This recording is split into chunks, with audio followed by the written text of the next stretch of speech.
market relocation. That story is on page 3 of the paper. Also, unfortunate news is that 15 perished, 25 injured in Pekichami road crash on page 6 of the Daily Guide newspaper. Also, the front page banner headline: Speaker rejects passed anti-LGBTQ bill. What's right must be done rightly. That's on page 3 of the paper. Comes with the picture of the Speaker of Parliament, Alban Bagbin, and this morning we'll sink our teeth into this conversation. 4 jailed, 32 years for kidnapping on page 6. King Kekwaka III backs Mahama's call for reparatory justice, also captured on the front page of the Daily Guide newspaper. To the Ghanaian Times newspaper this morning, it says that 10 rice sector into growth engine. Veep tells regional investors and policy makers on page 12 of the paper. Pekichami road crash claims 15 lives, 25 injured. Cocoa Board proposes 10-year jail term for cocoa smugglers on page 12 of the paper. Ghana UK sign landmark £215 million growth partnership agreement. We'll get into the details of that this morning. These are the stories that the Ghanaian Times is reporting on its front page. You go to the back page. Outdated drainage systems expose cities to flooding. That's according to the Ghana Institute of Engineering, saying and they are calling for an urgent overhaul of Ghana's storm water management policies, warning that the country's existing drainage systems are no longer capable of addressing the challenges posed by rapid urbanization, climate variability, and increasing flood risk. They say that outdated drainage systems expose cities to flooding. Also, don't derail free primary health care program, Discove or Manhene warns. These are the stories that you'd get if you purchase the Ghanaian Times this morning. Now to the Daily Graphic newspaper. Front page, it says that exporters flout raw rubber ban. Police agent expose clandestine operations. Also, unemployment, corruption threatening trust in state institutions. Speakers call for new social contract. Also on the front page of the Daily Graphic, SNIT launches telehealth service for pensioners on page 13. World Bank commends Ghana's emission reduction program impact on page 20 of the Daily Graphic. The back page has some sports news. Black Stars impress despite last gasp Welsh escape. Grab a copy of the Daily Graphic and then you get the details of these stories. Let's increase investment in rice sector. Vice President urges West African countries on the center spread of the Daily Graphic newspaper. Stop assistant foreigners register onto our database. Interior Minister is warning. And 15 die in accident at Pekichami on the center spread of the Daily Graphic as well. Finally, this morning, the paper in front of me now is the New Finder newspaper. It says that government secures £215 million UK-Ghana partnership for development drive, and Tema Oil Refinery records 1.2 billion cedis profit in 2025. $4 billion rice imports by West African countries, and also the front page says that Ghana lacks clear strategy for oil and wealth utilization. That's according to Professor Assuming. Bond market activity slows to 475 million cedis. These are some of the stories you'd get if you purchase the New Finder newspaper.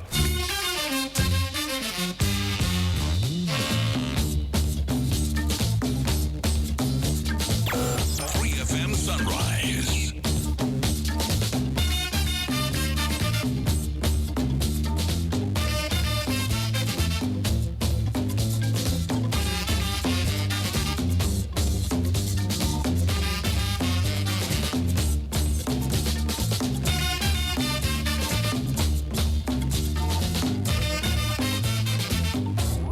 Sunrise on 3FM.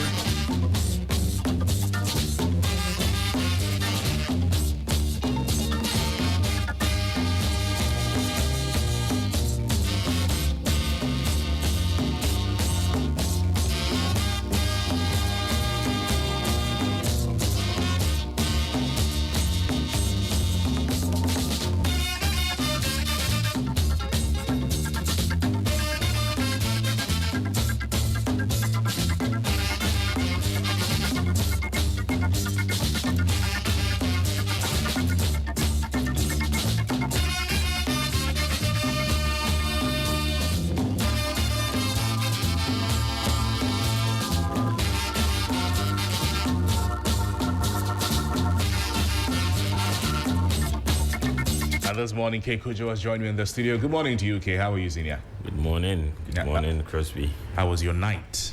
Very well, as usual. Yours? Mine was just okay. You were able to sleep? Did you watch the Black Stars yesterday? No, unfortunately. Oh, yeah. You didn't watch the Black I Stars? was quite occupied, but the outcome was not the best. I wasn't so happy. When we hear the Black Stars, you know what comes to mind? The Black Star of Africa. So when we are competing against global giants, we always expect the very best. A friend was saying it's probably because I didn't watch the match. You took the good luck away. And they played against Wales yesterday. Yes. And it was a 1-1 game. It was a 1-1 game. Yes. And people are disappointed. Yes, I've seen the commentary. Yes.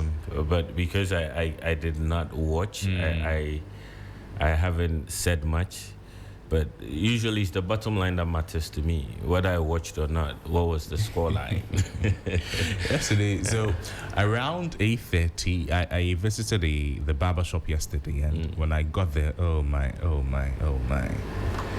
the people were angry, mentioning names of players, blaming players. People expected that we would win the game, but I mean, Ghana. But this is the coach's first. Yes, first game. Yeah, so with the I mean, team. as much as the World Cup is very close, this is first game. So we also have to be reasonable, cut him some slack. And for football, people will always have opinions. When the Black Stars or when your favorite team is playing, you suddenly become a better coach than the assigned coach. Yeah. So it's everywhere, not just Ghana. So those sentiments are expected. Now we can only hope that subsequently they would show better improvement in performance. People are concerned. In fact, on social media, Kofi Bentil, he says that if he had any power, he would pick only local boys for the Black Stars. They won't be worse than this, and they will surely be hungrier, train harder, die more for Ghana, and play as a team better. We were lucky today. We were outplayed and outclassed. That's what he says. His observation of the game. I can understand his concerns, but I mean, we have local politicians running the country. They are still flats. So it's not about whether they are local or they are global. Maybe that will make a difference. Maybe local. He said in his opinion, local players will do a better job, but I don't think so, though. I don't think so. Local players play in the local league. We see how they play in the local league. They have global experience. Not at all. Yes. So the local league we're playing, how are we playing it? Anyways, Kofi Kinata posted a picture of Baba Rahman, and I don't know whether he was setting a trap for him or he was setting him up or something. The comments there have been interesting. I understand the goal that Will scored. It came from Baba Rahman's side. I wouldn't say it was his fault. I wouldn't say that. But that's what the commentary is looking like. Like the goal came from where Baba Rahman was. Caleb Urichi, he scored a goal yesterday when the team was playing.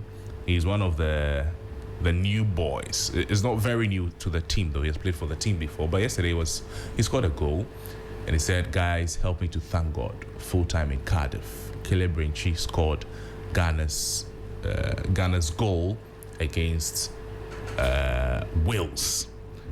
Yes. It's good to know that the team now can score, and hopefully they translate that performance into the World Cup proper. Hopefully they'll translate that performance into the World Cup proper, and then we'll know what to do. But the sports team will join us in a moment and then give us all the details from the game yesterday.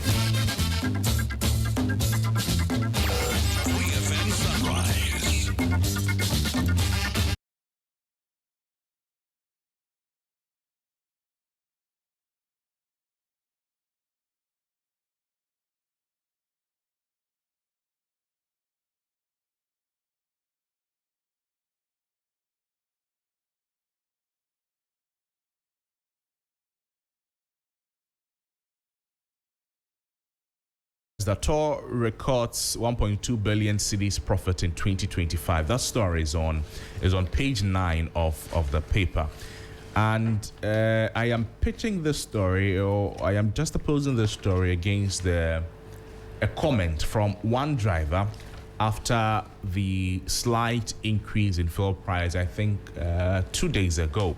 Now, the driver said that if we have to suffer the impact of global surges in fuel prices, then what then becomes the impact of the Tema Oil Refinery?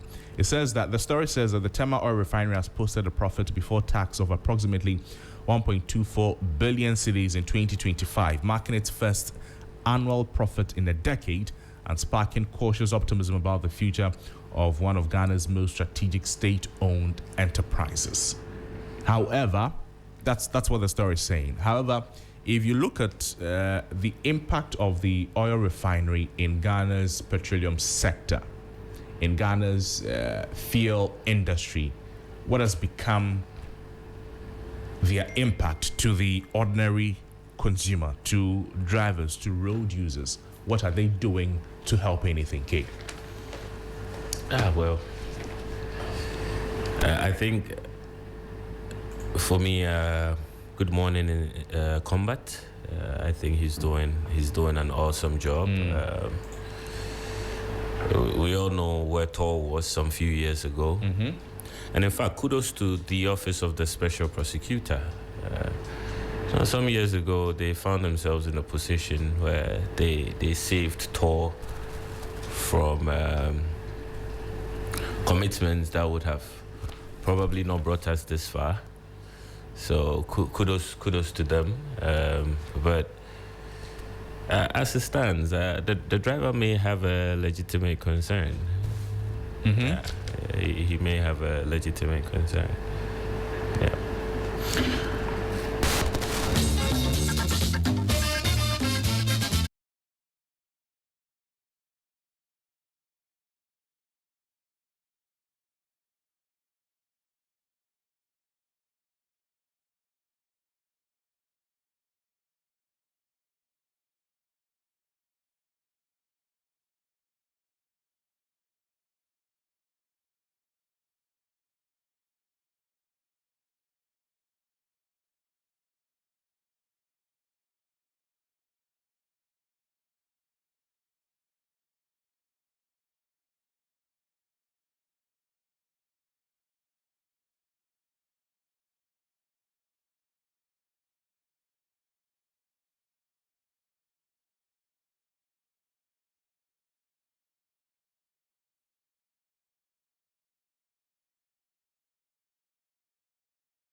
And this has to do with the presence of the president in the United Kingdom as well. That's some good news. Bond market activity slows to 475 million cedis there. Trending activity on Ghana's secondary bond market declined by 17.27% week on week to 475 million cedis following the previous week's stronger performance. That's according to data from according to Data Bank research. The moderation in turnover was largely influenced by reduced market participation during the holiday period. There's an interesting story that I found. I think I saw that story in one of the papers, the Ghanaian Times, the back page. It says that outdated drainage systems expose the city to flooding. And I'm sure this is interesting because of the period we find ourselves in. Outdated drainage systems. That's concern being raised by the Ghana Institution of Engineering, calling for an urgent overhaul of Ghana's storm water management policies. According to the institution, recurrent flooding in Accra, other rapidly growing urban cities has exposed fundamental weakness in the conventional drainage infrastructure making comprehensive policy reforms necessary. I remember the comment from the president yesterday, 2 days ago, that we spoke about yesterday, that flooding in Accra is a discipline problem.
Popularly known as the anti-LGBTQ bill. And this is following concerns over whether the level of bipartisan support reflected in the committee report was adequately demonstrated during proceedings on the floor.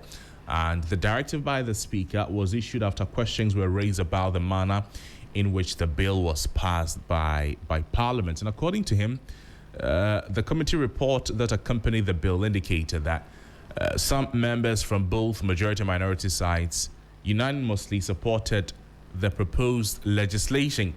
However, he noted that the same bipartisan consensus was not clearly reflected during the passage of the bill in the House.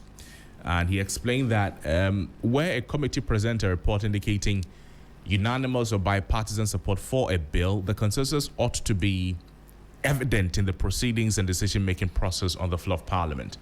And on Friday, when the bill was passed, the proceedings in Parliament did not indicate or did not show that level of unanimity, if you like.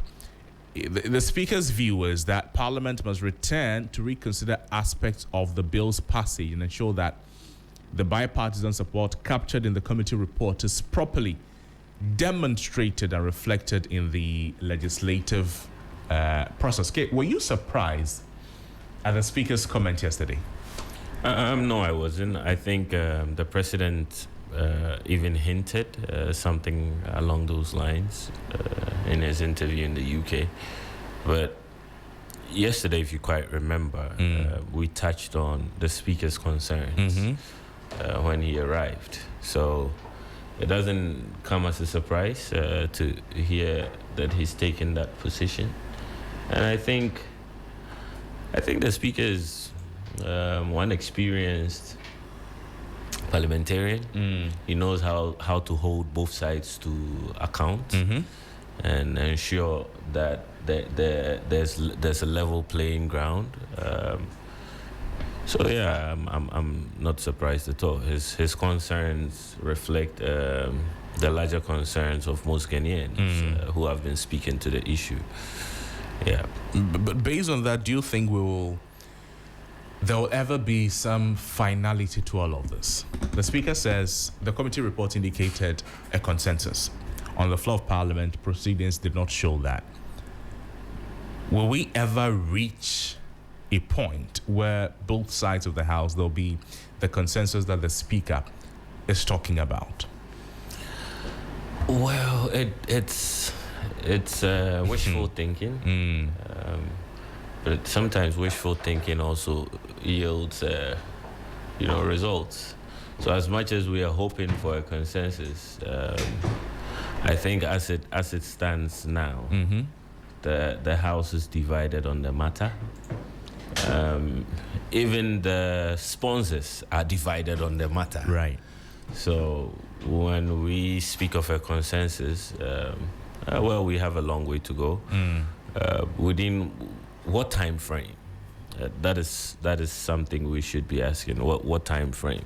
Because sometimes, we need definite answers for sensitive issues.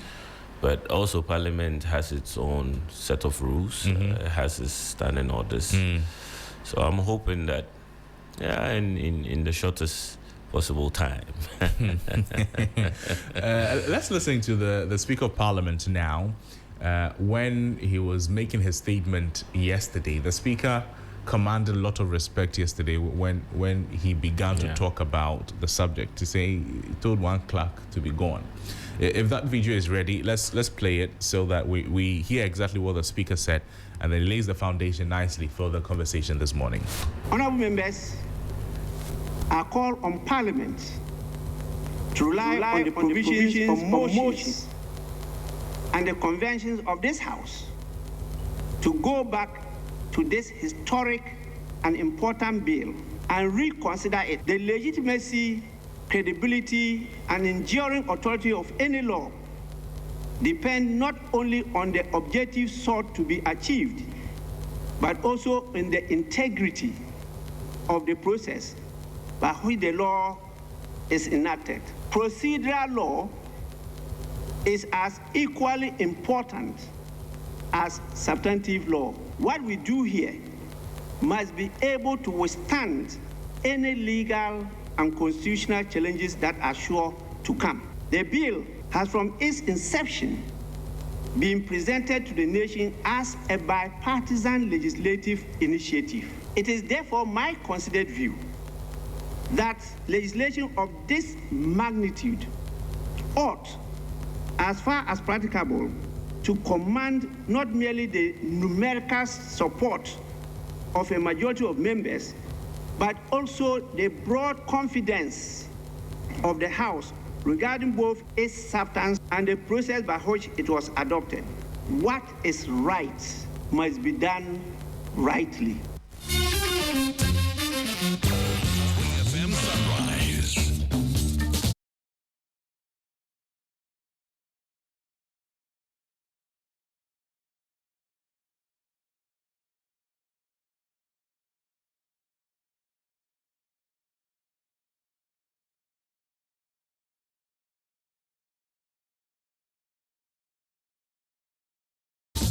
But the majority leader, Mahama Yaruga, he says that the speaker is only appealing, and that was evident in what the speaker said yesterday. He says he cannot in any way reverse what has happened. What has happened, saying that the bill has been passed. We have passed many bills the same way. And I like this comment. They have passed many bills the same way. If they have passed many bills the same way, then the Speaker of Parliament had cause to raise concern about those bills that they passed the same way. That's what I'm asking this morning. And indeed, there was no rule that was breached at all. So if this is what the majority leader is saying, then what is the Speaker of Parliament talking about? Okay, do you understand what I'm asking? Yeah. The Speaker yesterday said that there were some breaches in procedure. Hence, it opens the bill up for legal challenges, if you like. Something that the president also raised a few days ago. Yeah. The majority leader, the leader of government business, he says that we have not done any wrong. What we did yesterday, by convention, is right. Yes. So what I'm asking now is, why then is the speaker raising issues about this bill or this procedure in relation to this bill and not the other bills that were passed using this same procedure? Yeah, I mean, what is factually correct? What is factually correct is that Parliament did pass the bill, and an appeal by itself does not automatically undo a parliamentary vote. So the majority leader, Mahama Ayariga, is correct that filing an appeal does not by itself reverse a decision already taken by Parliament. And a successful appeal would require a competent authority or court to set aside or invalidate the action. Until then, parliamentary decisions generally remain effective, and this is the standard legal principle. So Parliament has passed bills through voice votes before, and voice voting is a common parliamentary procedure in Ghana and has been used for numerous bills over the years. So I think what is disputed is whether the key issue, what is disputed is not whether Parliament passed the bill, but whether the constitutional and procedural requirements were fully complied with. And I'll touch on a few things critics have argued. Some critics have said certain amendments may not have gone through the proper stages. The Speaker raised concerns about procedural defects. Questions remain about whether a private member's bill that lapsed with the dissolved Parliament required complete reintroduction and fresh processing. So if those procedural objections are upheld by a court, then Parliament's actions could potentially be invalidated despite the bill being passed. For the President's sentiments on that, I mean, it's not absolute. We're talking about the legislature. You know, he should sit in his executive and enjoy his executive. The President also said that when the bill comes to him, the President does not go to take the bill. When the bill comes to him. Now, this is a bill that the Speaker says reconsider. The majority say we won't reconsider. So based on that tie, that seeming clash, is this a bill that will ever get to the President? Well, that will unfold in the next few days, weeks, months. Who knows? Maybe yes. But I think parliamentary, there's a reason why there's separation of powers. But as much as there's separation of powers, there should also be checks and balances, and there should be that connection or collaboration between arms of government. So this is a legislative issue that should be dealt with by the legislature. When it gets to the president, he has to also follow a procedure. There's the Council of State. He ideally has to forward his concerns to the Council of State. They're an advisory board to the president. So they are expected to, and we have, some legal brains on there, former justices of the Supreme Court. And so it's important that as much as the president has his concerns, we also appreciate that this has already gone through a process in Parliament, and once that is done, the only way to undo it is if a court upholds otherwise. Yeah. We're likely to see something like that. It is possible, that something like that can happen. Yeah.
That the bill that is given to the president is bipartisan, and that the bill contains all the essential elements that the people of Ghana have placed in the original bill as sent to Parliament.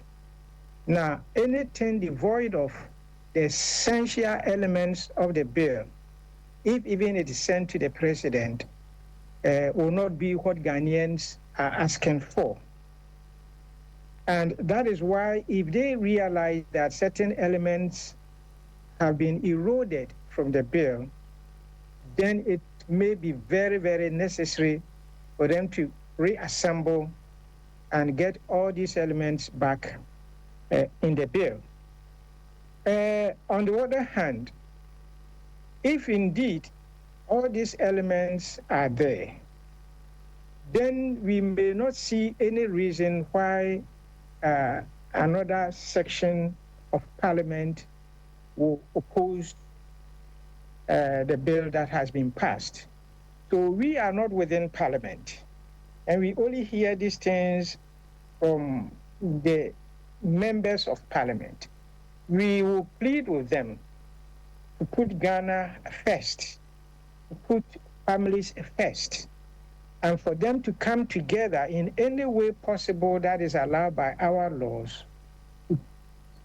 to jointly send this bill to the President of Ghana for him to append his signature for it to become a law. Now, first of all, if my memory serves me right, in the previous Parliament where this law was conceded, I think it was almost bipartisan. They passed it, both parties, they passed it. So we are very concerned why this time there seemed to be a division. That means something might have happened if it is not party politics that they are doing over there. And this law is unlike any other law that have been passed in Ghana.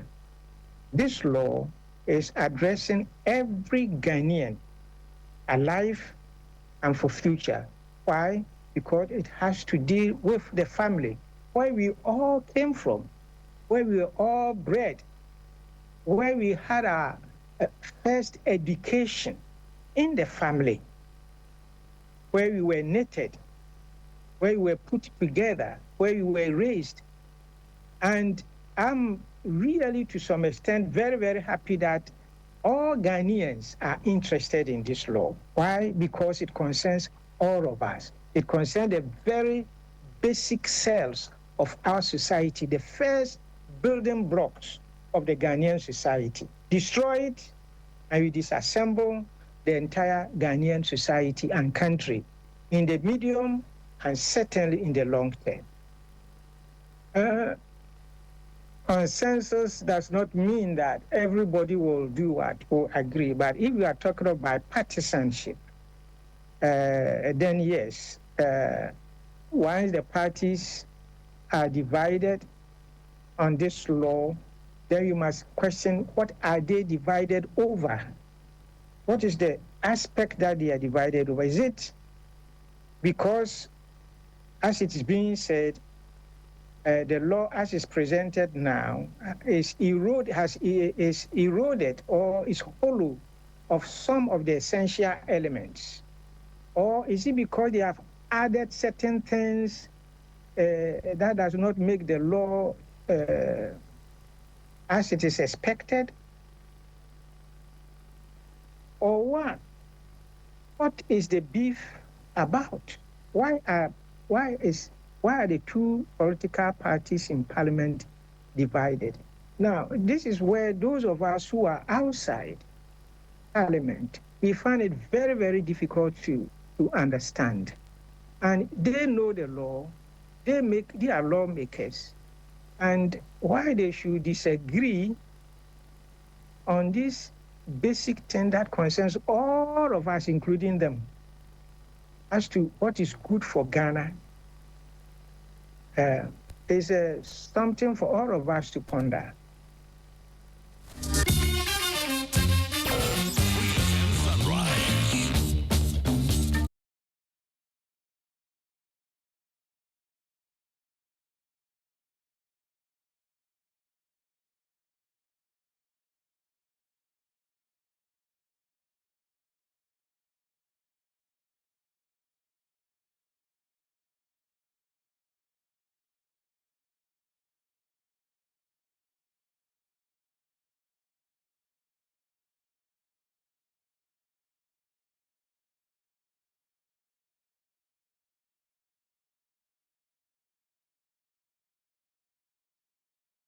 The Catholic bishops, their position on what has been happening the past couple of days particularly yesterday, in relation to the anti-LGBTQ bill. Now, as of today, the bill is not yet law, and the bigger story is no longer just the passage of the bill, but whether the way Parliament passed it, it can survive legal and procedural scrutiny. The Speaker of Parliament says no, it cannot. And the latest is this: the Parliament passed the bill on Friday after adopting amendments and taking it through the final passage. Before it becomes law, the bill must receive presidential assent. President John Dramani Mahama has now said the bill is still quite a while away from becoming law while he was speaking in the UK, because there are procedural and legal questions to be addressed. A similar position of the Speaker of Parliament, including concerns about quorum and how the bill was passed itself. Now, the new twist is from the Speaker of Parliament, Alban Gbagbin. He says that he was surprised the bill was passed on May 29 because he expected Parliament to only consider the bill. That was the instruction he gave to the House before he left. And he has now directed Parliament to reconsider the bill after concerns emerged over the process that led to its passage. But the Majority Leader, Mahama Yarga, he disagrees strongly, insisting the bill was passed lawfully. And he says no rule was breached and argues that the Speaker can only appeal for reconsideration but cannot reverse what Parliament has already done. So if you like, the matter is now split into three big arguments. There is first the procedure question: whether the bill was properly passed. Was there quorum? Were MPs given enough time to assess the final amended version? Is there the possibility that the bill could face court actions, court challenges because of these procedural challenges? Imagine somebody who does not support the bill seeing that, oh, they did not go through a certain process. In the person's view, is not right. The person goes to court, the bill is in limbo, does not reach the president, is not assented to. Well, some MPs say that the process was clean. Others say the final amendments were not properly discussed. Although the committee report is saying that there was consensus, other MPs say that some clauses were not discussed at committee level and that the committee members did not properly review the final report before it came to the House. Hassan Tampuli is one of them.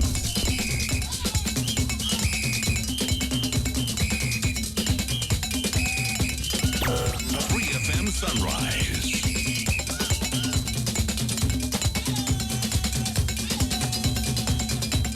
He says that the committee members did not properly review the final report before it came to the House.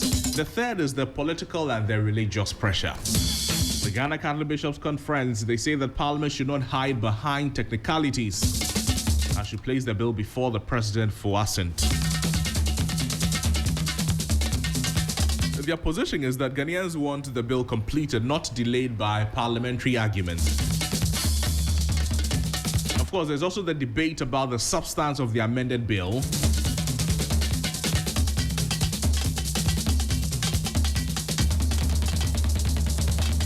And the reality is that the bill has attracted international attention because it criminalizes promotion, sponsorship, and advocacy of LGBTQ activities, with prison terms depending on the offense.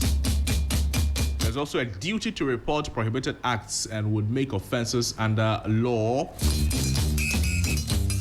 Very interesting there. Okay, you wanted to say something.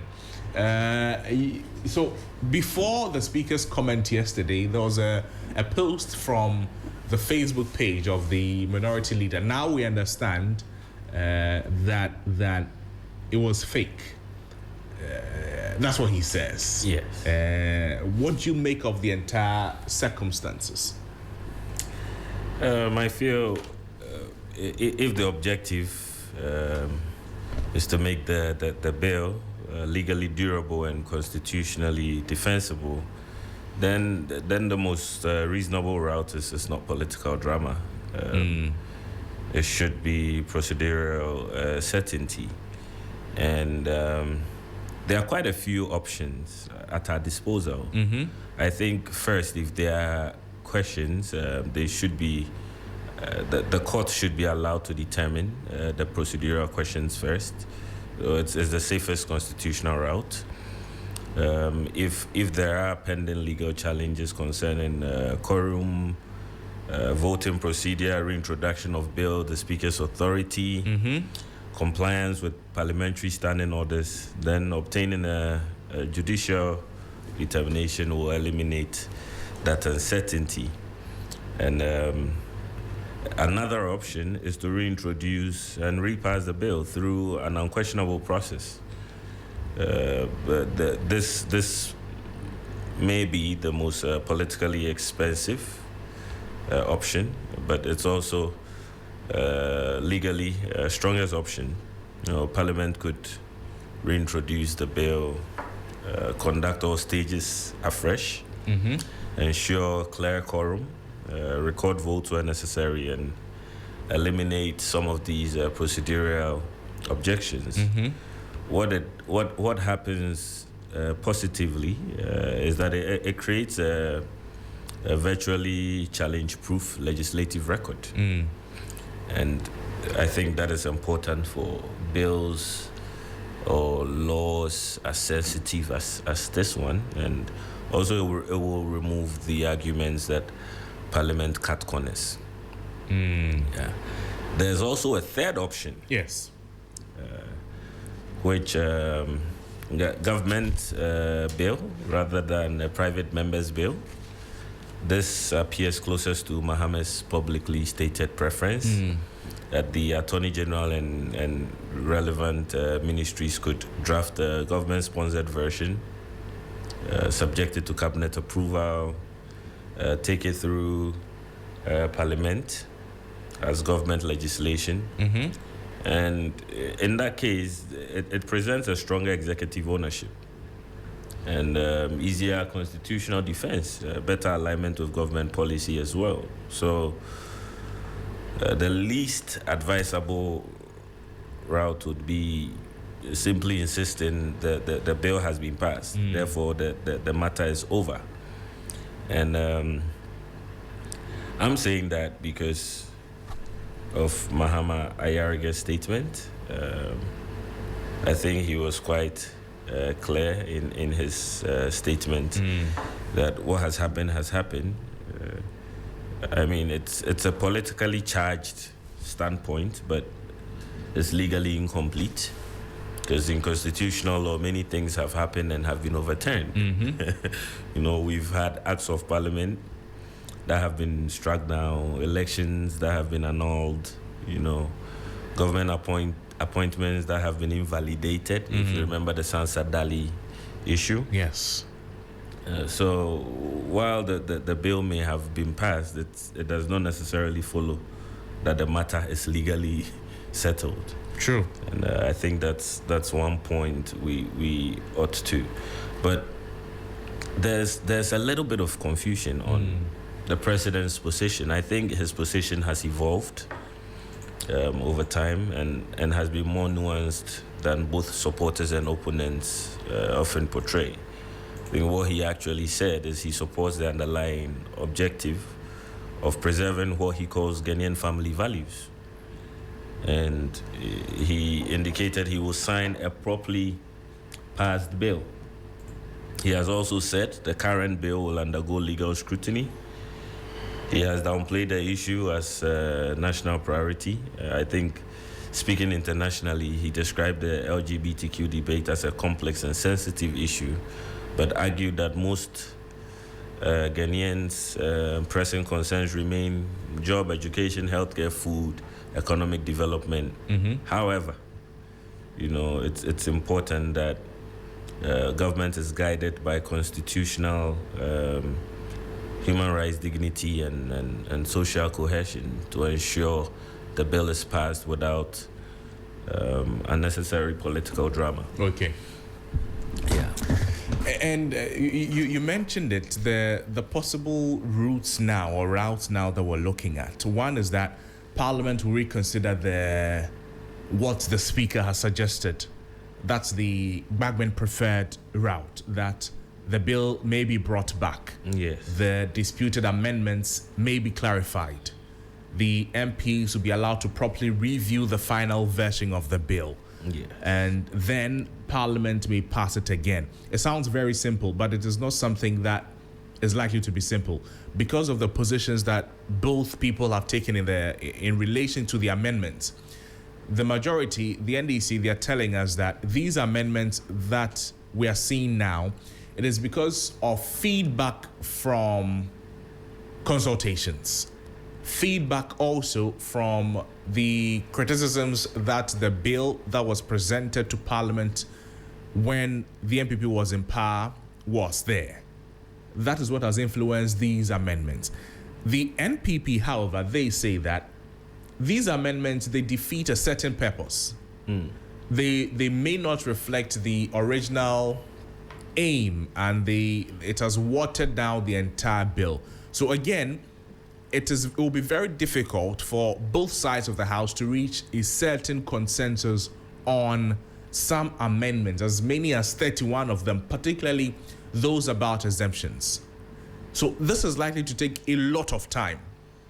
And I foresee the Speaker saying that Parliament has a lot of things to deal with. So if members are not ready to reach a compromise, then it means the anti-gay bill will be pushed further away so that it does not take all the time of Parliament, so they are not able to deal with other also very important issues. This is a concern that I foresee may arise if Parliament is deciding to reconsider the appeal from the Speaker of Parliament. Speaker says, reconsider it. Okay, we'll reconsider it. However, based on the positions that we hold, the reconsideration may take forever, may be impossible to do. The second option is that Parliament will ignore the reconsideration, the call by the Speaker, and then transmit the bill to the President. So if the leadership insists the passage was proper, the bill can be sent to the President for assent. Now we know the President's position. Yeah. He's concerned about the openings, the loopholes in the process and the legalities of the bill. So under Article 106, once the bill is passed and presented to the President, he must indicate within days, 7 days, whether he assents or refuses assent. That is, if it gets to the President. 7 days. How long will it take based on the disagreement we're seeing right now? How long will it take for the bill to reach the President, for him to decide in 7 days? So the 7 days is not even a matter of contention. Yes. It is when it gets to the President for him to talk about it, to give reasons why he may not assent to it. And then he refers to the Council of State and all of that. Again, this can take a very long time, based on how long it takes for the bill to reach the President himself. But Crosby, Yes. bipartisan consensus is important, like the Catholic bishops emphasized.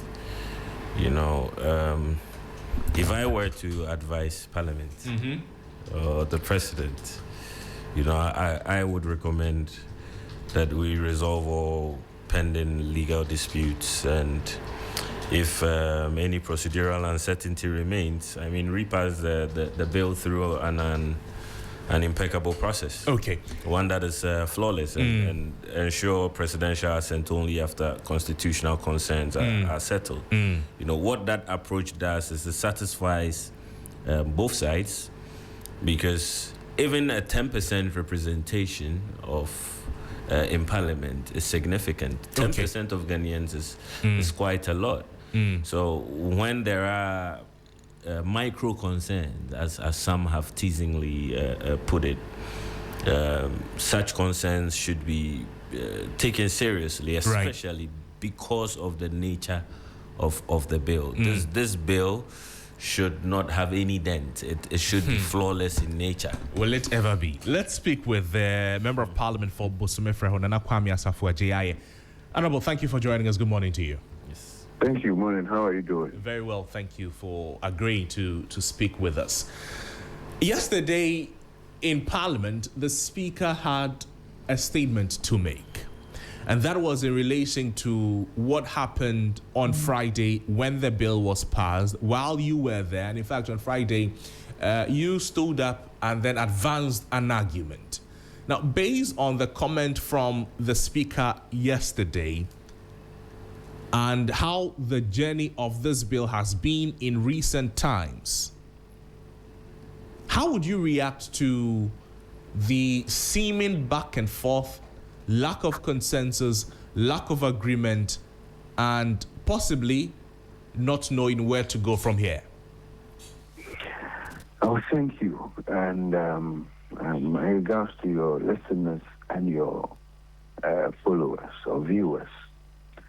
I have never been sad, ever sad in my life like I did yesterday. In fact, my emotions have been compounded by the argument the gentleman in your studio just advanced. Look, I don't know why we're doing this to ourselves in this country. So when you pass the bill in the 8th Parliament and some citizens went to court, you saw no need to resolve this and have a consensus, have a clear bill, have a bill that is impeccable. You saw nothing wrong. You were insisting as a speaker and challenging the authority of the court, injuncting you from sending a bill to the president. You created an impression as though the president was a bad president, and now the Danko Akufo-Addo was a bad president and didn't want to sign this bill. Today, you want to resolve everything and have a bill that is not impeccable, that have no blemish. But yesterday, you were ready to have a blemish on a bill. You were ready to push the president to sign a bill with a blemish. But today, you don't want it because it is President Mahama. Because it is President Mahama. Let me say also. But you see, I leave the judgment to Ghanaians. Mm-hmm. I leave the judgment to Ghanaians. What the speaker has done, this is not new in a parliamentary practice. It happened in the Ameri GOG deal. It has happened before. All they need to do is the leadership need to sit down. And I am surprised about the confusion among them. And this is how God works. God works in mysterious ways. God works in mysterious ways. So what I'm struggling to understand is that the speaker has made a good call. Mm-hmm. Or the speaker has said something. The speaker cannot implement what he has said. It is the leadership that need to. So both parties or members of both sides must raise a rescinding motion to rescind the decision in the House. When they raise it, one will move, one will support, and the House, with the leave of the House, would now agree to rescind it. That is only when the bill can rescind. But if the Speaker says it, the majority leader is saying no, then nobody will raise the bill, and the rescinding motion will not have the consensus it is looking for to allow the bill come back to the House. So if you get it, Honorable Ayaga said that he has done his work. Mm-hmm. He has done his work. And technically so, he has done his work. He can choose to listen to the Speaker or decide not to listen to the Speaker. But even with what the Speaker has said, you need the majority leader, Ayaga, to understand, or the party might have to flip him in line to agree to allow the rescinding motion move. Else he can mobilize his team against the rescinding motion, and the Speaker can't do anything about it. Honorable, let's look at the possibilities right now. After the rescinding motion is moved and the bill comes back to Parliament, if you like, based on the positions of the difference in positions of the majority and the minority. Yesterday, the Speaker was talking about consensus, bipartisanship, unanimity, amongst others. The positions that both NPP and DC have taken in relation to specific portions of this bill. Will it ever be possible for a compromise to be reached for us to achieve the unanimity the Speaker is talking about so that we can advance it? Our position as minority is clear. And the arguments the majority is advancing on the exemptions even makes our position clearer. Let me ask you a question. Are the majority saying that the 8th Parliament Bill and the 9th Parliament Bill would incriminate a lawyer who is giving a legal representation? Were they saying that? Or is there any portion within that bill that says that as a journalist, if you run commentary or report on any LGBT issue, you will be compromised or you will be arrested or you will be found culpable of the law of the bill? Nothing. There's no place. There's no place. So the question the minority is asking is that if there is nothing, if there is no place that incriminates a doctor from performing his professional service, why do you say you are exempting a doctor or you are exempting a lawyer under the Advocacy Act or Advocacy Clause? Listen to our argument well again. The entire LGBTQ bill is hinged on advocacy because any other part of the bill can be found in other bills we have in this country. You can find some in the Children's Act, pedophilia, sodomy, they are in the Children's Act. You can find them in the Marriage Act. You can find them in the Criminal Act. Our own constitution frowns or prohibits LGBTQ. So either we didn't need the law. The law came to being, or the law came up as a result of the country's notice of that serious aggressive campaign by LGBT promoters. They were up in arms. You could see billboards. They were pushing they were pushing segments of the LGBT into our curriculums. That was where a few individuals thought it was that, hey, look, let us stop this advocacy. Let us make a law that will prevent or make it unattractive for anybody to sponsor, to fund, to promote, or to advocate. So that is the crux of the law. Then you make the law, and then under the advocacy clause, the prohibition of the advocacy clause, you are saying that you are giving a professional or a legal person the leeway. Where we believe as a minority that is the same leeway that a promoter can use. How do you draw the line between a legal representation and promotion? And these people subtly do that. Look, academic research findings. Are you telling me that this powerful group of people, this influential group of people, this rich group of people cannot hide behind researchers to push subtly their idea of advocacy, the idea of promotion? They can publish a whole 200 pages and have just one line promoting their. Why do you give? It is like we are saying that nobody should enter TV3. When you pass that law, nobody should enter TV3. It is only those who are going to do something in TV3, they justify what they are going to do, then they can go there.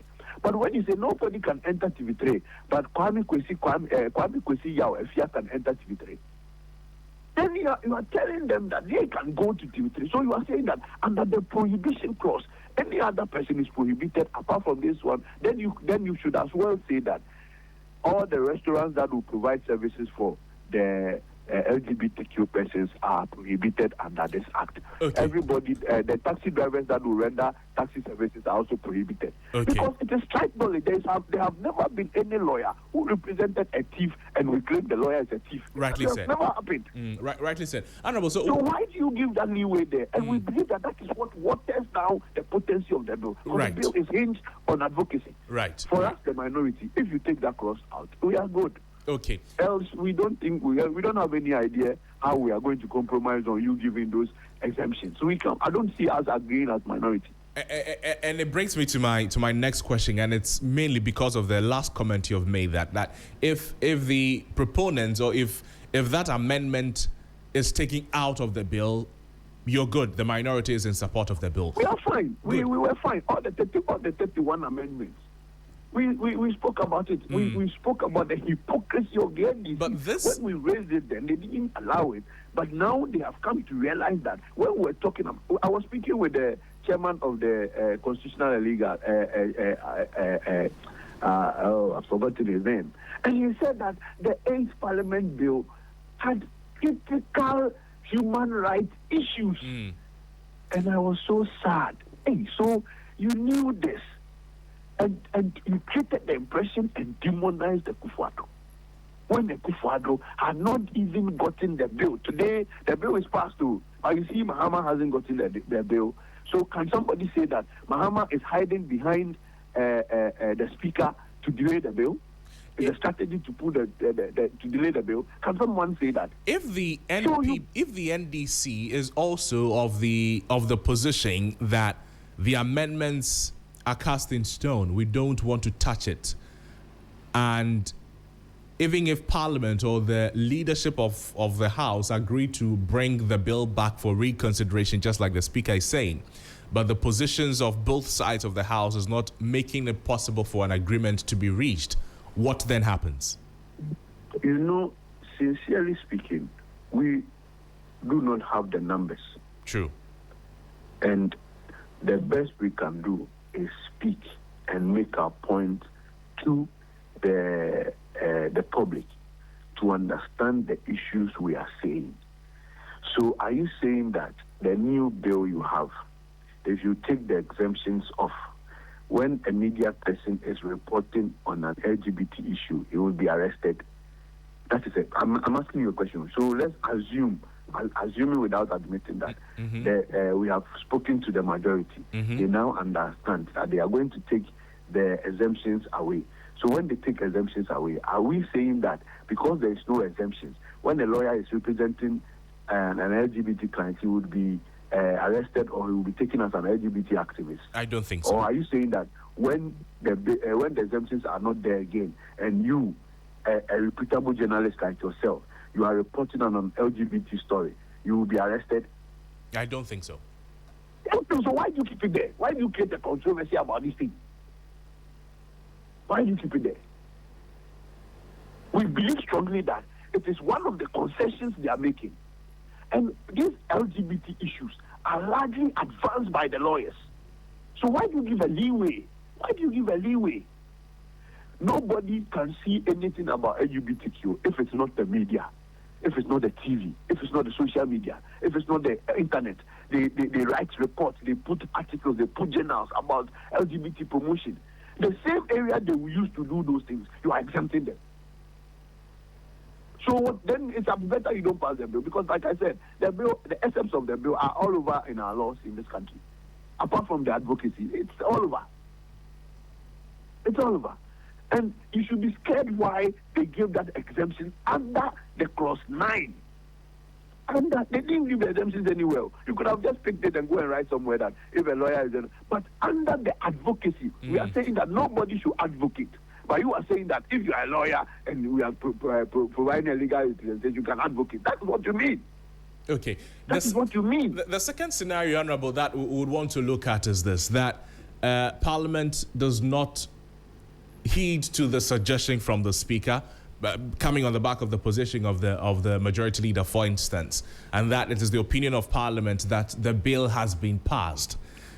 If the bill has been passed and the Speaker is making this comment, in parliamentary practices and parliamentary standing orders and laws, what then happens? How will the bill be transmitted from Parliament to the executive arm of government, coming on the back of the concerns that both the President has raised and then the Speaker of Parliament is also raising about process, quorum, and procedure? Like I told you, the major work here has to do with the Speaker and the majority to work together. For us, we've made our position clear that we are not in support of the exemptions under clause 9. If you put the exemptions under clause 9, it's as good as you did not pass the bill. This is our position. We can only articulate things. We cannot fight it we cannot push it. You have the numbers like you did. When we call everybody into the chamber, it will be 180 something against 87. We cannot do anything, but it will be on record that this is our position on the matter. When they are done, the Speaker, it is in the bosom of the parliamentary administration to transmit the bill to the Speaker, to the President. It is in the bosom of the parliamentary. So that is between the leader, and that is where I'm seeing the confusion. And somebody, I see other school of thought will feel that, oh, this is a good strategy to delay the bill, to give President Mahama a breather to think about what to do the next line. Because he that to some judge gave you the 8th Parliament bill. You are aware of this bill. You knew all they were going to do, the exemptions. The Attorney General you are mentioning, the Attorney General is a member of Parliament. He considered this bill. So what are you waiting for? A bill you promised people you are going to sign. Well, what is this back and forth? If you take the clause 9, sign it. We are not against your signing. Sign it. Sign it. Like I told you, the MPP, we didn't promise Ghanaians about this thing. We didn't tell Ghanaians we were going to pass any LGBT law. We had enough laws in our country that could deal with it. You brought it. Your own NDC members brought it, and then they've taken the entire country through this stress. They've demonized MPP, and today the chicken are coming home to roost. And now you are seeing the reality. You want to change something. We don't have a problem. Just don't change that clause now. Don't give exemption and go ahead and pass the bill. My final question to you, Honorable, so that you can attend to other important issues, is that, yes, politically it may pass, but do you think that legally, if challenged in court, the bill may fall? You see, you see, this was the same issues we're raising. That there is a possibility of somebody not agreeing with the work being done by Parliament. We are not masters. We are not, intelligent more than anybody in this country. People have positions. We are making the law for people of this country. So anybody at all can have a diversion about the position we have taken. And when they have the diversion, they can only resort to that avenue to address their diversions. And when they are doing that, we must respect that they are doing that. And if we are so concerned, like the Speaker is now concerned today, and he wasn't concerned yesterday, then you could make room for some of these things. But they told us that we, the MPP, hide behind Richard Sky or somebody to go to court. So if somebody goes to court, can we say that now the NDC or President Mahama is delaying the bill and doesn't want to sign it? That is why he's hiding behind people to also go to court. You see how God works in mysterious ways. The same thing you used to weaponize and governize the people and got the power you were looking for. You see now the reality is dawning on you. And that is the issue. So remember that nobody can stop any citizen of Ghana from going to court. Nobody. The same way nobody could have stopped somebody from going to court. So when somebody went to court, it became a weapon. The Speaker didn't understand why somebody could go to court. The Speaker told the whole world that Parliament are masters of their own rules. Has that changed? Or will that change? So, Syria, this is their own games. We have made our position clear. And it is even much more clearer that the bill they wanted the Akufo-Addo to sign is not the bill they are going to give to Mahama to sign. It's not. So for the minority in Chimudia, what that go? What they more change? Yeah. So we sign. They said they will sign. We didn't say we have been signed. We never promised anybody. We've raised our issues. Apart from addressing some human rights issues, which hitherto was bad in the other bill, it was fatal in the other bill. Let me not use the word bad. Was fatal in the other bill. Apart from that, you corrected those ones, and you are watering down the potency of the bill through the exemptions. That is our position. So we can only advocate our position. We cannot force them. When it comes to the chamber, they will do the yeah. As you always, they will do the yeah. They will do the yeah and go. We cannot do anything. No matter how loud we shout, no, it won't make any point. I see. Honorable, thank you so much for your time with us. We're grateful. Grateful. The Honorable Nana Kwame Asafo JIA is the MP for Bosome Freho, speaking with us there and elucidating nicely the position of the of the minority in Parliament. Well, the bill has been passed, but the controversy has not ended. We'll see where that goes on Sunrise on 3FM 92.7. And this is not all we're having on this conversation or on this subject. Various opinions from proponents of the bill, people who were against the bill originally, and then some people with parliamentary process knowledge will also join us to make sense of what happens now, based on the difference in positions of both the minority and the majority, even the Speaker of Parliament. But now let's do some sports with Mutala. I nearly said Mutala Yakubu again. Mutala, good to see you. How are you doing, senior? I'm good. I'm good. You watched the Black Stars yesterday. Yeah, I was on commentary duties on TV. So, what was your assessment of the performance? oh God, it's not as if I was expecting anything extraordinary. Or to be fair to you, because I just feel that our quality has dropped, irrespective of who we bring in at the moment as coach, and everything goes through that kind of cycle. Brazil is currently suffering that. I don't know how old you are, but if you can cast your mind back, between 2000 and 2006, the quality Brazil had, even up to 2010, where Ronaldinho and the likes were fading out, it was solid. After 2014, they had one or two quality in there, but they are also going through. Germany won the 2014 World Cup. Then they had to suffer a setback. Oh, theirs was very huge. You remember 2018 being knocked out. Italy as well.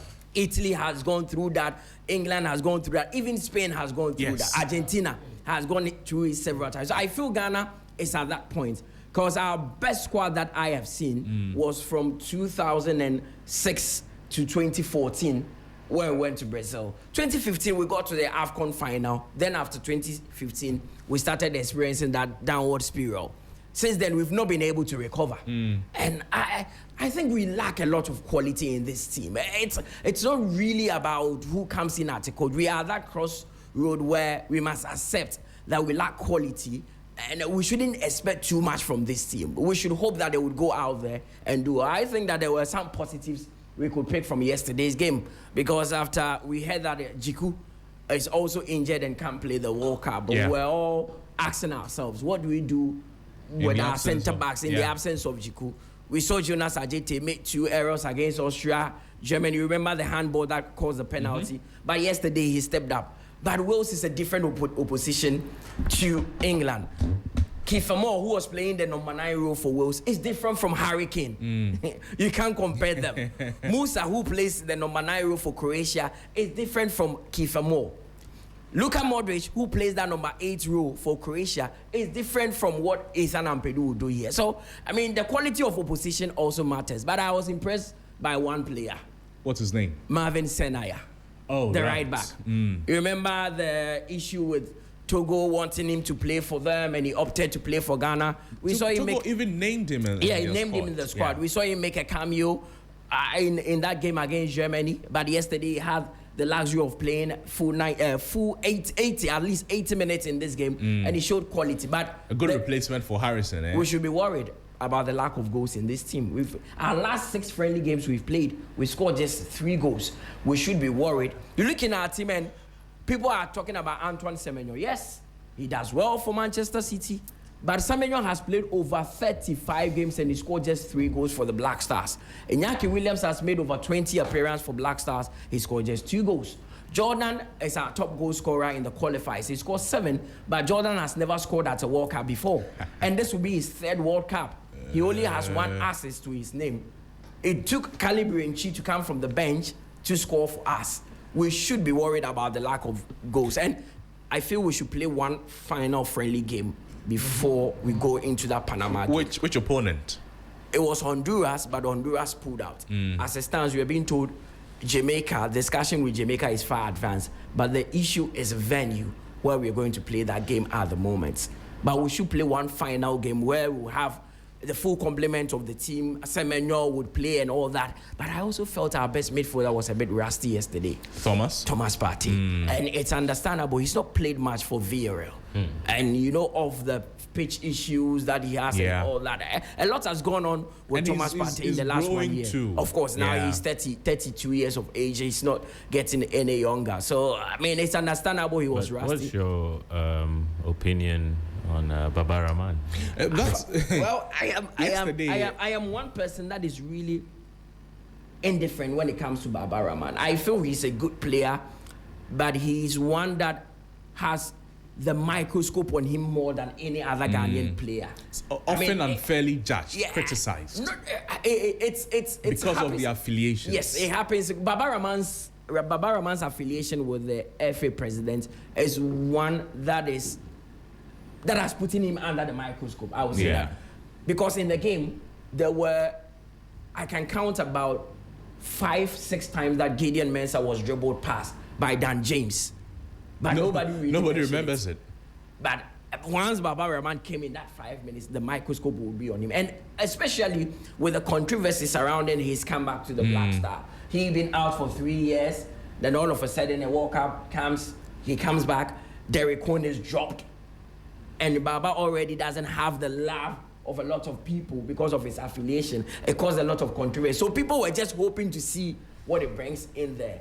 Yes, he could have been strong in the challenge with Nico Williams, but I think it was just 5 minutes. Let's give Baba some break. But if I were a family member of Baba Rahman, honestly, maybe after this World Cup, I wouldn't come close to the national team again. It's just simple. Baba has no love when it comes to the talking about Baba Rahman. There's a comment on X.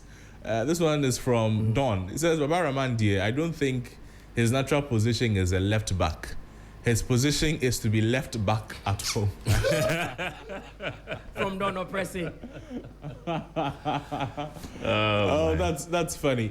But I think Baba Rahman sometimes is criticized almost unfairly. Because there's a huge microscope on him. That's now he's treated differently from other Black Star Can players. You confidently say that, in football terms, there's something called error leading to goal? Can you confidently say the goal Wales scored was due to an error from Baba Rahman? Of course, definitely. He's the left back. Yes. It was a side that Nico Williams crossed the ball. When you are doing a proper analysis of how the goal came by, you start with Baba Rahman. You start, first of all, with the midfielders allowing the ball to even get to Nico. But it was a side that the assist came from. Once he was dribbled past by and the cross came in, you would say that. When the cross came in, what was the awareness levels of the defenders? That is where Jonas Ajete also is to be blamed. But nobody is talking about. Nobody's mentioning him. Everybody is talking about because Jonas Ajete on the day was good, was solid for most part of the game. I didn't really put a foot wrong, and he's not really known to be affiliated with anybody. But people forget that Baba Rahman started playing the Black Stars in 2013, way before Keto Kreku even dreamt of becoming the FA president. Baba's only problem is that he's affiliated with the man, and he sat out for 3 years. He told us because of the abuse and all that, he's not in the right frame of mind to play.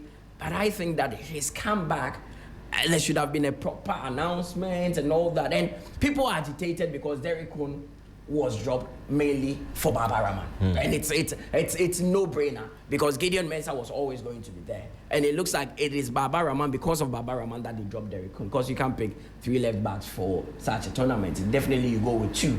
So it builds up with all that. People just have that should I call it a stereotype when it comes to Baba Rahman? Yes, they have a certain position when it comes to Baba Rahman. And everything about him goes through that. You don't do no good in their books. I remember there was one player at Manchester United called Marion Fellaini. Yes, the Afro hair, yeah. Like, he was in that position. There was nothing Fellaini did that interests Manchester United fans. Maguire suffers it all the time. Maguire goes to England. He's shown all the love. He comes to Manchester United. It's like he's the worst player to ever be in there. But I think Baba Rahman, sometimes we are too hard on Baba Rahman. If I watch the highlight, if I watch the goal, I would. Yes, he's a right back. He was dribbled past. Yeah. So what? It happens all the time. Yeah. People dribble past players, right backs, left backs, I wanted center to backs. find out from you. Yes. You saw Lawrence Atizi game. Yes, yes. You saw Benjamin Asari. Benjamin Asari has been the number one for some time now. Yes. Yesterday we had Atizigi Starting the game. pulled off some saves as well. Genuinely, looking at the two goalkeepers and the current team that you're seeing, who do you think should start as number one against Panama? So this is what this is the argument that I will advance, that Atizigi is a very good shot stopper. Say Yente Bono, but shot, me, that kind of thing. He's very good at it. Benjamin Asare is equally a good shot stopper. Yeah. However, in football goalkeeping terms, yes, your ability to stop a shot counts much, but your ability to prevent a shot also is very, very important. It looks as though when Benjamin Asare is in the post, he's able to organize the defense better. That is my observation. And I say that because when he's in the posts, he is not unfairly exposed. So he concedes less. The team does not face a lot of, how you people say, top quality shots. So he concedes less. I don't know what it is with Atizigi. When he's in the post, everybody is taking a shot at him. He saves a lot of them, but a lot of them also goes because the numbers are yeah. too much, so a lot of it will go into Understandable. the post. If I were a coach, looking at the opponent I'm going to face, if I'm going to face a team like England, I would want Benjamin Asare in the post. They play well. They are a good attacking team. But for the sake of the fact or the thinking that Benjamin Asare is able to some way, somehow stop opponents from shooting or having enough chances at the goal, I'll take it because England will create a lot. For Panama, maybe Atizigi, because I don't see the Panama team as a team that can create as much as England will. As compared to England, and if they do, Atizigi is well and able to save the shots, the few shots that come. So also Diana. Understandable. So I understand the position that the coach is in, and I also agree that the number one position, the number one spot of the team is not locked. It is way open. Whoever the coach you decide to play or to use for the main tournament. Is this the most open you've seen that goalkeeping position in a while going into a World Cup? Because 2006, we all knew that Richard Kingston has taken over the post. So apart from 2016, it has always been open in my opinion. I may not remember the names of all the goalkeepers we've had. 2006, it was Richard Kingston. Yes. 2010, it was Richard Kingston. 2014, it was Fatal Dauda and Adam Kwarase. Fatal Dauda, Adam Kwarase, yes. Both had minutes in the tournament. 2022, it was Atizigi because Dan Lad didn't have any appearance in there. So it was mainly Atizigi. I think it has always, apart from Richard Kingston, who had it locked, it has always been open. Fatal Dauda, he had a Richard Ofori has come in a few times with AFCON. No coach is able to trust a particular goalkeeper apart from Kingston and before that Samir J and then George Owu, those people. No coach has been able to trust any goalkeeper in even Kwarase has been the number one for some time before Fatal Dauda took over and all that. So I think it's an unfortunate reality that our goalkeepers are good, but they may not be good enough for tournaments. Crosby, genuinely. Yes. Genuinely. Genuinely. Genuinely. How do you think this team that you've seen, with all that you've seen, all the players injured, Kudus and all that, genuinely, how do you think this team would perform at the World Cup? Be frank with me. At the World Cup. Yeah. At the World Cup, genuinely. We won't go past the group stage. Really? Yes, that's what I think. You don't think we have enough to beat Panama and Croatia? Would win we may. No, I don't think so. We may play a lot of draws and then attempt to win one, but I don't think it'll be enough because we may not be scoring a lot of goals to make us one of the best placed teams. Other teams may be scoring better than we will. Even if we have 3 points, I don't. But I have an issue with ESPN this morning. What have they done to you? The description of Ghana yesterday. What did they say? In their article, they said the hopelessness out of form Ghana would be heading into the World Cup. Okay, you don't like it. I don't like it. Does it reflect your team? Well, the truth hurts. So it reflects. That is why I don't like it. Okay, the truth always hurts. Bring us the rest of the sports. We rise to the end. We gotta drink till we drink till we win.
The Black Stars draw their first friendly game, and the new coach Carlos Queiroz, as they were held to a 1-1 draw by Wales in Cardiff, and we'll be getting reaction from that one because a lot of players were in there. Also, the FIFA World Cup that is coming up has had some changes being made to some of the rules and regulations, and I'll be taking you through all that as well. And elsewhere, Barcelona have now completed the signing of Anthony Gordon from Newcastle. We'll be hearing from him as well.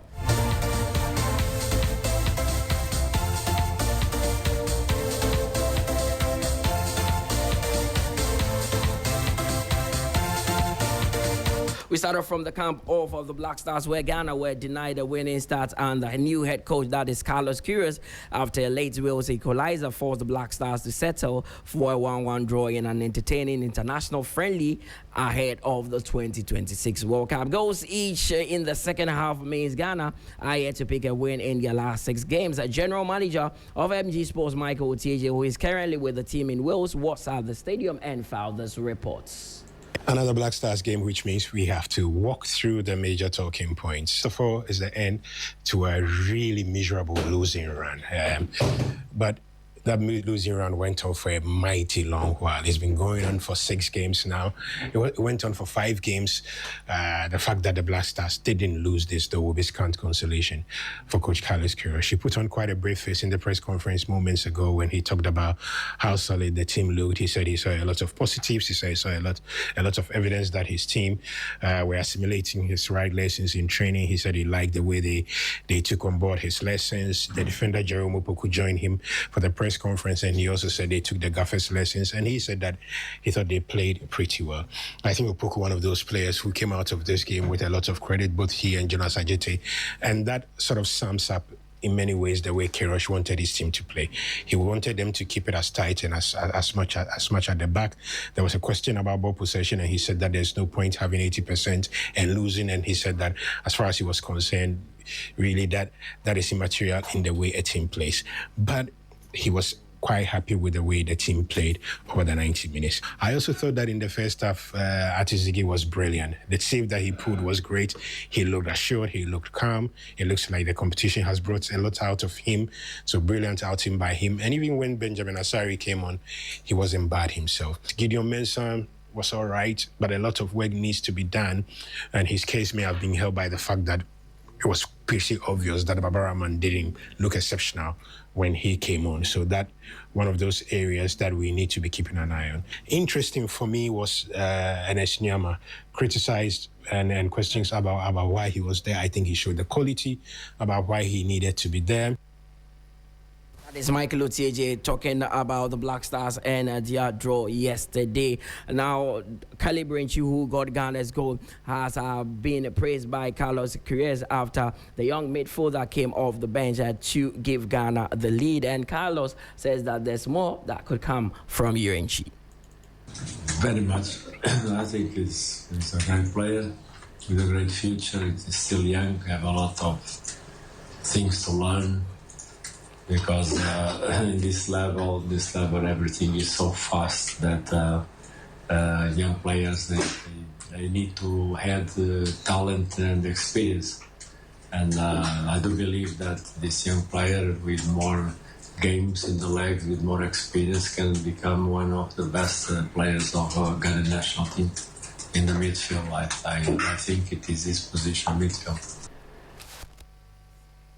That is Carlos Queiroz there talking about Caleb Renchi. Still on the 2026 World Cup, Ghana's final 2026 group opponent, that is Croatia, suffered a setback in their preparation after falling to a 2-0 defeat to Belgium in their pre-tournament friendly and Rijeka. The result comes as both teams fine-tune their squad ahead of the global showcase, where Croatia are grouped with Ghana and are scheduled to face the Black Stars in their last group match on June 27. Let's head to Europe, where Liverpool great, that is Jamie Carragher, believes Arne Slot's sacking was somehow harsh, but also feels an elite manager would have found a way of arresting their slam in the 2025-26 season. Slot was dismissed on Saturday, just a year after he became a Premier League champion, but had to struggle to qualify Liverpool to next season's UEFA Champions League. Was surprised because a lot of everything that has been coming out of the club, people I'd spoken to at the club, was that the manager was safe and he was staying. Arne Slot said that in his last few press conferences. He actually was very close, or almost, I think, appointed a coach. That was only in the last week, 10 days. So there's no way the club is sanctioning that, or he's speaking to another coach to bring him in for next season if he thought he wasn't going to be in charge. So I think this is very sudden. I think it's caught everybody off guard, and including Arne Slot. Arne Slot gone, no longer the manager of Liverpool. Elsewhere, Anthony Gordon says he believed he would play for Barcelona since he was 3 years of age after joining from Newcastle United in a deal worth more than 80 million euros. The England forward, who is 25, has signed a contract with the La Liga champions until 2031 after a fee was agreed upon between the two clubs following advanced talks earlier this week amid interest from Bayern Munich. It's the stuff I dreamed of as a child. It really is a dream come true to be here. Like I said, as a kid, to play for Barcelona is the biggest dream possible. It's the biggest club on the planet. I know it comes with a lot of responsibility, but like I said, I'm ready for this kind of challenge, ready for that responsibility. I know everybody, that the players in the past who've wore the shirts, it holds a lot of weight, but I'm ready. I'm excited for the challenge. I did play for Barca when I was 3 years of age. To play with Lamine and the rest of the players is very exciting for me. I think the more players with quality you have around you, the better you're going to be. These players are at the very top level for a reason. They're the best players in the world. They have so much quality. And I've seen this when we played them at St James's Park. We could not touch the ball.